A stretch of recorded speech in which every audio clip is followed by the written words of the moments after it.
घूसखोर पंडित नहीं, क्या घूसखोर हिंदू विरोधी बॉलीवुड है? बार बार हर बार बॉलीवुड के टारगेट पर हिंदू क्यों?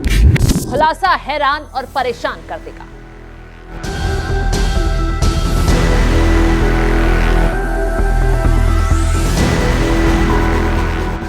नमस्कार, स्वागत है आपका एनएमएफ न्यूज में। मैं हूं आपके साथ शबनम। क्या बॉलीवुड का कैमरा सिर्फ मंदिर की घंटी, तिलकधारी किरदारों और ब्राह्मणों को बदनाम करने के लिए बना है? क्या इस देश के फिल्म मेकर्स की क्रिएटिविटी तब तक लकवा मार जाती है जब बात दूसरे धर्मों पर आती है? आज बात मनोज वाजपेयी की उस फिल्म की होगी जिसने एक बार फिर साबित कर दिया कि बॉलीवुड के रग रग में हिंदू नफरत का जहर दौड़ रहा है। दरअसल नेटफ्लिक्स और नीरज पांडे की नई फिल्म का टीजर और पोस्टर रिलीज हुआ। फिल्म का नाम था घूसखोर पंडित। फिल्म से दिक्कत नहीं, लेकिन फिल्म का जो नाम दिया गया, जो मकसद था, उससे देश भर में हंगामा ही छिड़ गया। क्योंकि ये सिर्फ एक फिल्म का नाम नहीं है, ये उस गहरी साजिश का चेहरा है जो दशकों से आपके धर्म, आपकी पहचान को नीचा दिखा रहा है। तो आज हम बॉलीवुड की हलाल लॉबी को बेनकाब करेंगे और पूछेंगे क्या इनके अंदर इतनी हिम्मत है किसी और धर्म के ऊपर ऐसी फिल्म बना सके, जिगरा दिखा सके कि इस्लाम और क्रिश्चियनिटी में भी कई किरदार फिल्म वाले हैं। पहले समझिए, अगर बॉलीवुड में एक पैटर्न सा है, अगर किसी को विलन दिखाना है तो उसे माथे पर तिलक लगा दो, अगर किसी को भ्रष्ट दिखाना है तो उसका नाम पंडित या शुक्ला रख दो। ऐसा ही इस बार भी हुआ। मनोज वाजपेयी एक मंझे हुए कलाकार हैं, नीरज पांडे एक काबिल डायरेक्टर हैं, लेकिन इनकी काबिलियत का सिरा हमेशा हिंदू प्रतीकों को बदनाम करने पर ही क्यों टिकता है? क्या ये चंद पैसों का खेल है? यह सवाल तब बाहर आया जब घूसखोर पंडित नाम चीख चीख कर कह रहा है कि मेकर्स के मन में एक पूरे समुदाय और वर्ण के प्रति कितनी घृणा भरी है। क्या आपने कभी किसी ओटीटी प्लेटफॉर्म पर लालची पादरी या बेईमान मौलवी का फिल्म में नाम देखा है? नहीं देखा।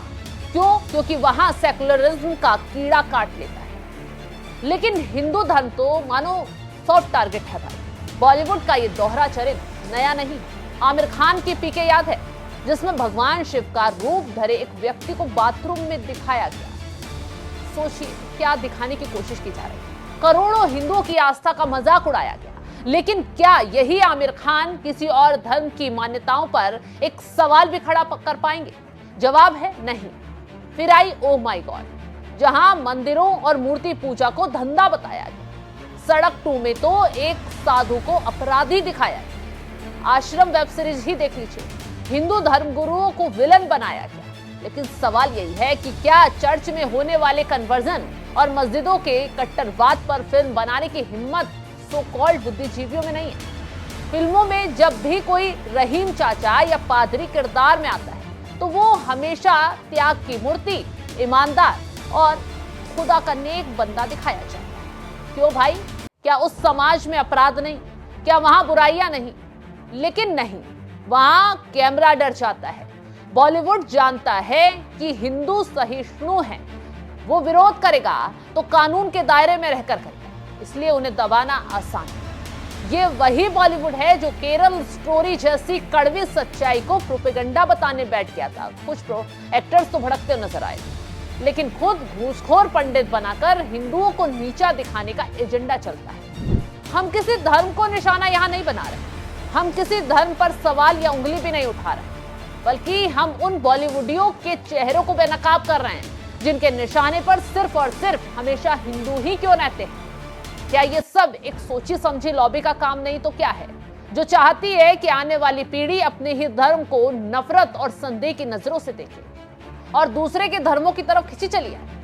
जब घूसखोर पंडित जैसा नाम रखा जाता है तो ये सिर्फ एक पुलिस वाले की कहानी नहीं होती है, ये करोड़ों लोगों की भावनाओं पर किया गया हमला है हमला।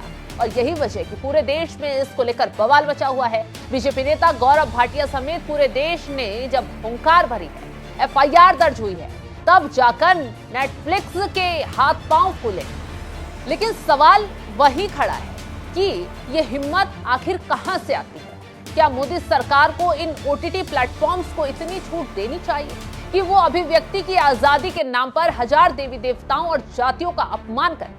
क्या सेंसर बोर्ड को नहीं देखना चाहिए कि जिस चीज पर भावनाएं आहत हो सकती हैं, कौन सी चीज भड़काऊ है, सिर्फ ओटीटी नहीं बल्कि इस तरह के लिए तो सेंसर बोर्ड भी जिम्मेदार है। क्या आपके खिलाफ एक्शन नहीं होना चाहिए?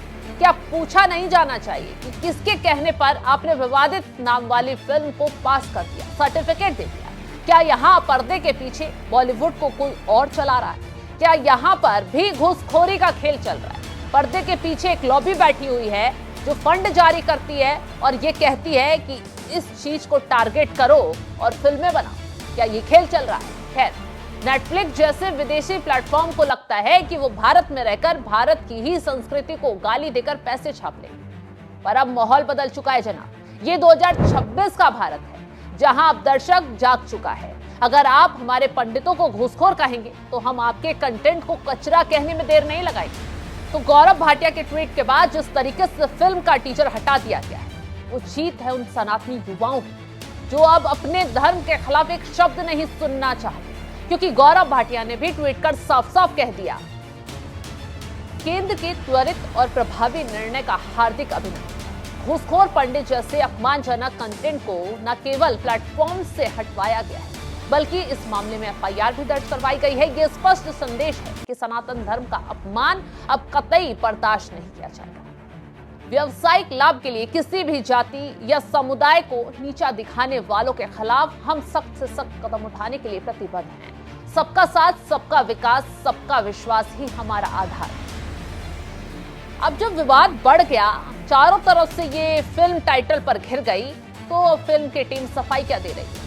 फिल्म की टीम सफाई दे रही है, कह रही है ये तो सिर्फ एक नाम था, हमारा मकसद किसी को ठेस पहुंचाना नहीं था। इस बार भी वही घिसे पिटे थे, पहले थप्पड़ मार दो और फिर कहो गलती से लग गया।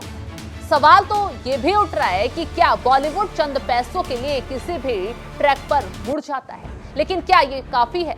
क्या हर बार हमें सड़कों पर उतरना पड़ेगा, चिल्लाना पड़ेगा? सवाल यही है कि कब और कैसे ये सब बंद होगा। सरकार को नियम कानून तो बनाने ही पड़ेंगे। बार बार यही सवाल सोशल मीडिया पर उठ रहा है।